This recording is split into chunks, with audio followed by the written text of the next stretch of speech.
proteínas, como la transcripción, que son procesos continuos. Entonces, ¿qué pasa? Es muy difícil que uno dibujándoselo en el pizarrón puedan entender bien cómo ocurre el proceso.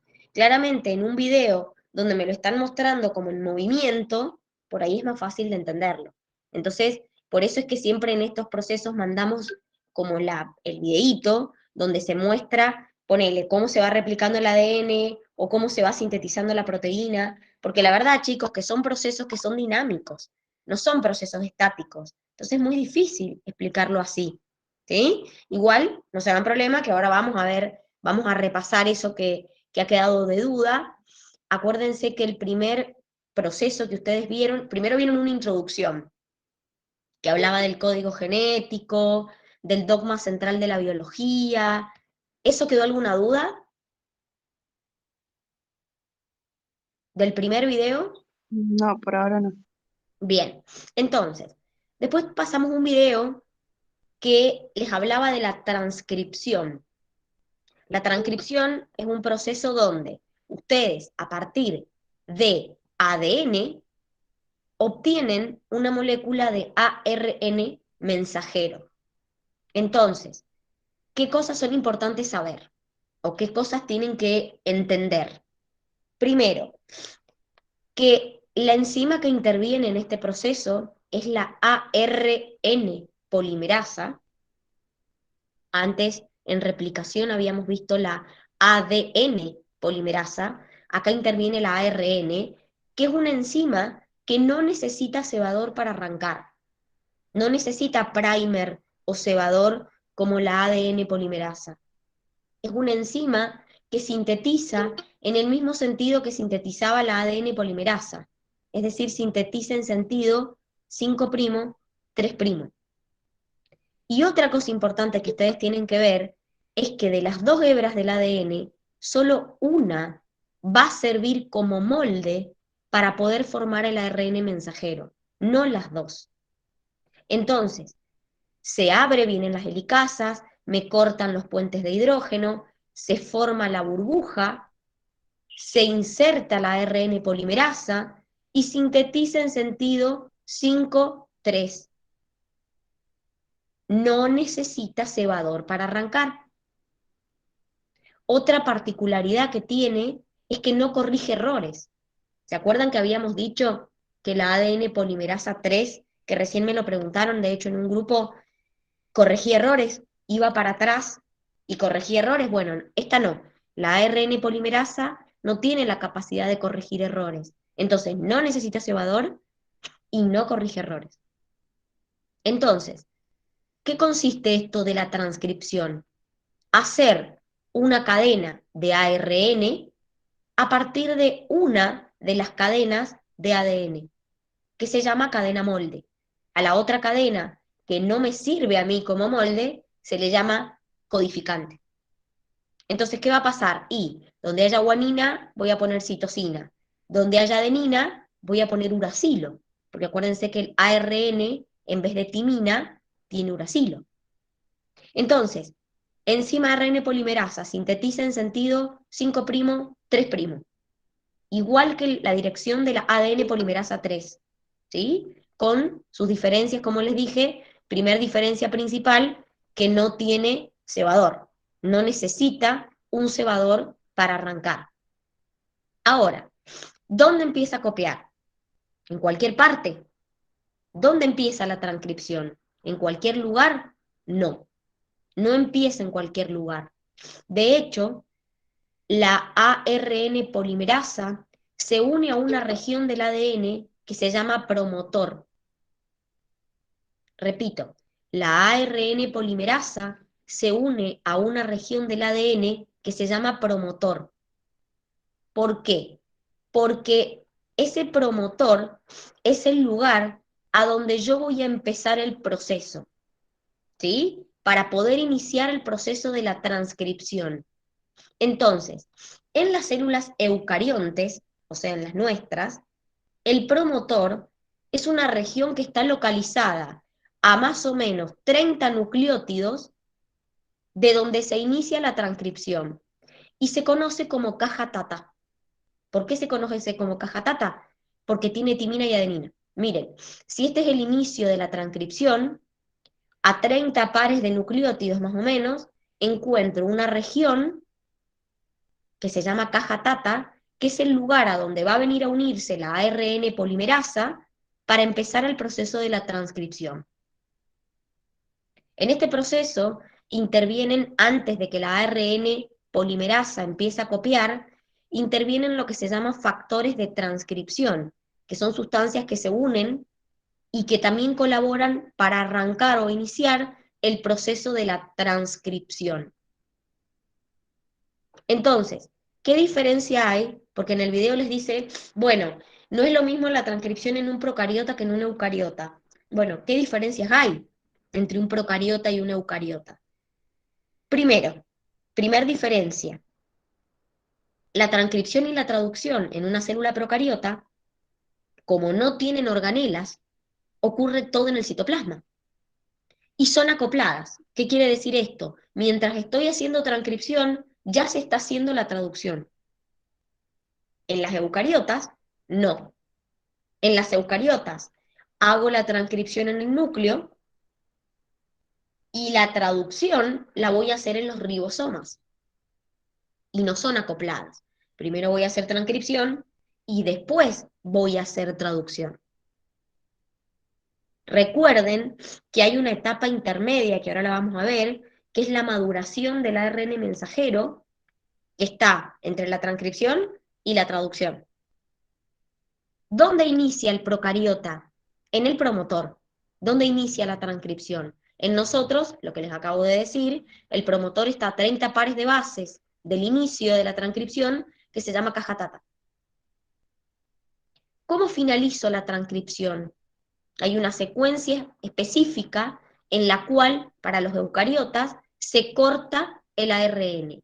En el procariota tienen señales de terminación. Esto es importantísimo. Esto. ¿Qué significa esto, chicos? Ustedes, cuando tienen la molécula de ADN, forman una molécula de ARN mensajero, eso se conoce como transcripción, y yo a partir de ahí voy a sintetizar una proteína en el paso que sigue. ¿Qué significa que sea monocistrónico o policistrónico? Monocistrónico significa que a partir de la cadena de ARN mensajero que yo formé, en este caso es en procariotas, puedo obtener distintas proteínas. En cambio, en nosotros, en las células eucariotas, la cadena de ARN mensajero que yo formo me sirve para una única proteína. Si quiero sintetizar otra, y bueno, tendré que formar otra cadena de ARN mensajero. Entonces, policistrónico significa que a partir de una cadena de ARN mensajero sintetizo varias proteínas, y monocistrónico que a partir de una cadena de ARN mensajero solo sintetizo una proteína, nada más. Entonces la eucariota es monocistrónico, procariota policistrónico. Otra diferencia que hay es en las ARN polimerasas. ¿Por qué?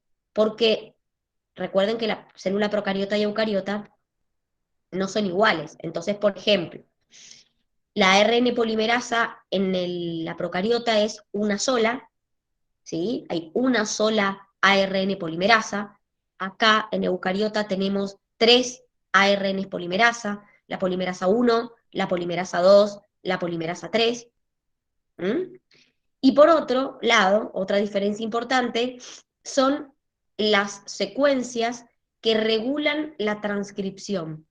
¿Cómo regulo el proceso de transcripción? Bueno, en el caso del procariota, hay 2 secuencias que acá, bueno, les dice que se llama consenso, que son secuencias que se encuentran en determinado lado, se encuentran a 10 y a 35 pares de bases del inicio, y son secuencias que regulan el proceso de la transcripción. En las eucariotas, que somos nosotros, hay múltiples secuencias que regulan la transcripción. Entonces, chicos, en la transcripción en conclusión que hice, a partir de mi molécula de ADN, obtuve una molécula de ARN mensajero. ¿Ya está listo? Si soy una célula procariota, sí. Si soy una célula eucariota, no. ¿Qué le falta? Madurar. Entonces, en esa maduración, ¿qué le hago al ARN mensajero? Le agrego una cola poliA, le agrego un casquete y hago el famoso corte o empalme o splicing. ¿Qué es esto que ustedes tienen acá? Que son los pasitos que les decía el video de la transcripción, donde les decía que maduraban al ARN mensajero. ¿Por qué el proceso de maduración solo ocurre en eucariotas y en procariotas no? ¿Qué piensan?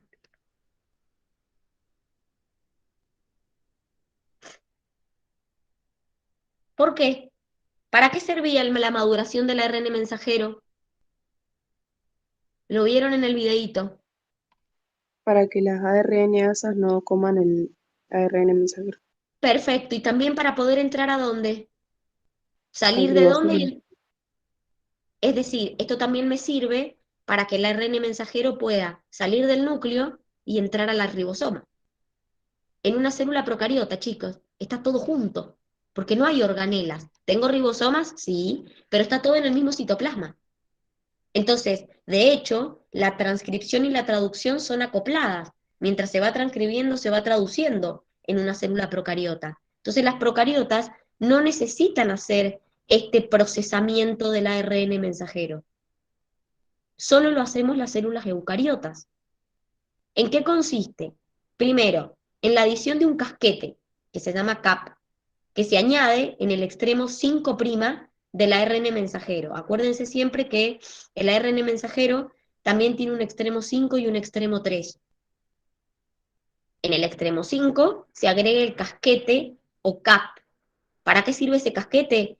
Para permitirle la entrada al ribosoma, que sería como la llave, para que pueda entrar el ARN mensajero al ribosoma. ¿Sí? Después, en el extremo 3, agrego una cola de poliA. Significa que le agrego entre 200 y 250 moléculas de adenina. ¿Para qué? Para protegerlo de la degradación, como dijeron recién. ¿Por qué? Porque hay enzimas que degradan, entonces empiezan degradándome el extremo y así le doy estabilidad y lo protejo de la degradación. Y el último proceso es el corte y empalme o splicing. ¿Qué significa? Acuérdense, exones son secuencias que codifican para proteínas. Intrones son secuencias que no codifican para proteínas. Entonces las tengo que sacar. Entonces, ¿qué hago? Corto los intrones, empalmo a los exones. Recién ahí mi ARN mensajero ya está listo, ya está maduro. Entonces, elimino intrones, empalmo exones. ¿Se entiende hasta acá? Sí, Bien, entonces, ¿qué es esto?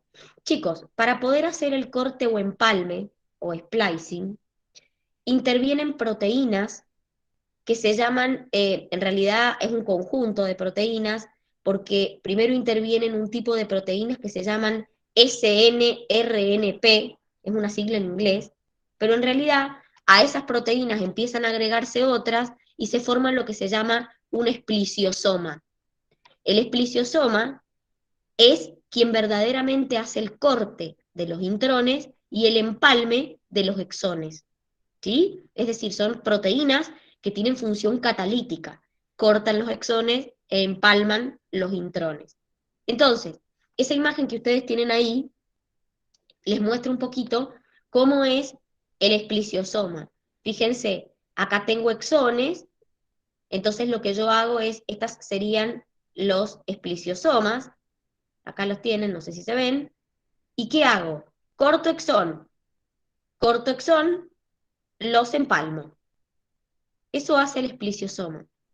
Corta los exones y los empalmo. Entonces, Esta es la proteína, es un conjunto de proteínas, en realidad el espliciosoma no es uno solo, encargados de hacer el proceso de corte y empalme, también llamado splicing, por eso se llaman esplisiosomas. Y hay una cosa que es importante, que es que existe lo que se llama el empalme alternativo. ¿Qué es esto? Miren lo siguiente. Acá se los pusimos con numeritos, esta imagen está sacada de su material. Se los pusimos con numeritos para que entiendan. Supongamos que este es el primer transcripto. Dice 1 intrón, 2 intrón, 3 intrón, 4. Acuérdense, los intrones son los segmentos que yo tengo que eliminar porque no me codifican para una proteína. Y los con numeritos serían los exones. Cuando el espliciosoma corta, uno dirá, bueno, no es muy difícil, que me corte los intrones y me empalmen los exones como dice acá. ¿Qué pasa?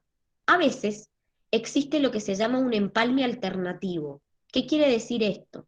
Por ejemplo, puede pasar que cuando el espliciosoma corta un exón de más.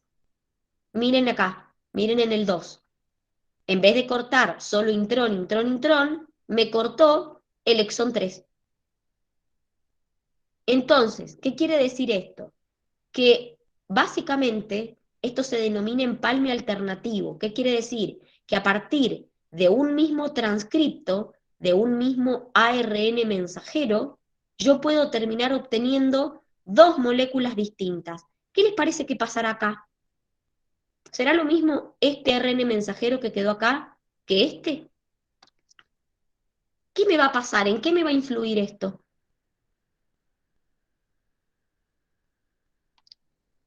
¿En qué me va a influir? Piensen que esto se tiene que ir a la traducción, que es la parte final donde ustedes van a formar la proteína.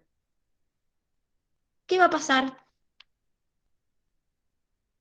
¿En qué se va a influir esto? ¿En qué va a influir? Va a faltar una secuencia para la proteína. ¿Y entonces qué le va a pasar? ¿Van a ser iguales las proteínas? Y no, ¿O no? No, exactamente. Eso es lo que pasa. Que ustedes de esta molécula no van a tener la misma proteína que de esta molécula. Entonces, en el empalme alternativo, ustedes pueden, a partir de un mismo ARN mensajero, que también se le llama transcripto primario, terminar obteniendo distintos tipos de proteína. ¿Por qué? Porque, por ejemplo, el espliciosoma me cortó un exón de más. Fíjense acá, tendría que haber cortado 1, 2, 3, o sea, dejarme 1, 2, 3, 4, y el 3 me lo cortó. Entonces, claramente, este ARN mensajero que tengo acá no es el mismo que el que tengo acá. Entonces, la proteína que voy a formar de acá no es la misma que voy a formar acá. A eso se refiere el empalme alternativo. Cuando yo, a partir de un mismo ARN mensajero o transcripto primario, puedo terminar obteniendo moléculas distintas que van a codificar proteínas distintas. ¿Se ha entendido? sí, Bien, antes que nos vayamos, vemos rapidito esto, no vamos a alcanzar a repasar la traducción, pero acuérdense que ustedes tienen tres tipos de ARNs. El ARN mensajero, que lo acabamos de ver, el ARN ribosomal, que es el que forma los ribosomas, y el ARN transferente o transferencia, que tiene esta forma como si fuera un trébol. Este ARN transferencia es el que trae acá el aminoácido en la etapa de la traducción. Fíjense que la unión del ARNT a su aminoácido depende de una enzima que se llama aminoacil ARNT sintetasa. Entonces, acá tenemos, por ejemplo, este es el ARNT, fíjense, y acá tiene el aminoácido enganchado. Tiene una forma como de trébol, como de un trébol. Entonces, el día lunes que ustedes vuelven a tener clases, van a repasar bien la última partecita, que es la síntesis proteica o traducción, donde vieron ustedes que tiene un inicio, una elongación y un fin. Entonces, en esta etapa que vamos a ver ahora, o sea, el lunes, que es la traducción, van a intervenir el ARN mensajero que ustedes ya modificaron, el ARN transferente o transferencia que viene con los aminoácidos, y el proceso va a ocurrir en los ribosomas. Entonces, esa partecita final la van a terminar de repasar el día lunes. ¿Saben? Bueno, Bien. Que tengan un hermoso fin de semana. Nos vemos el lunes. Chau, chau. Cuídense. chao, Chao, nos Chau, chau. profe, vemos. nos vemos. Chau, chicos. Chao. Cuídense. Chau, chau.